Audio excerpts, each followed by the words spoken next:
Hello বন্ধুরা, সবাই কেমন আছো? আশা করি সকলে ভালো আছো। সবাইকে গুড মর্নিং জানাচ্ছি। সকাল সকাল হয়ে গেছে। কালকে আমাদের এখানে সাপ্লাই আসেনি, তাই ওগুলো ধুতে পারিনি। কারণ তোমরা তো দেখেইছো আমি শাড়ি পরে এক জায়গায় নিমন্ত্রণ খেতে গিয়েছিলাম। তো যেহেতু এগুলো নোংরা হয়ে গেছে, মানে নোংরা হয়নি কিন্তু মনে করো এখানে এখানে একটু একটু পড়েছে তো শরীরে, তো ওই জন্য একটু ধুয়ে দিচ্ছি।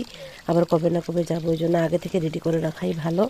তো সবাই আশা করি ভালো আছে। আসলে আমাকে একজন কমেন্ট করেছিল যে তোমাকে অনেক ভালোবাসা বোন, তুমি সবসময় এগিয়ে যাও, সেটুকুই আশা রাখি।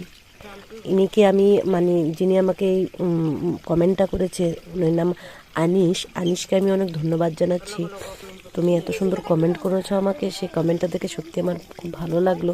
আসলে এভাবে যখন সাপোর্ট পেয়ে থাকি আমরা, বা কেউ আমাদেরকে এত ভালোবাসে, তখন আমাদের কাছে মনে হয় যেন হ্যাঁ আমরা এগোতে পারবো। কারণ সব কিছু তো তোমাদের মধ্যে থেকেই, আমাদের নিজের তরফ থেকে কিছু না। ধন্যবাদ সকল।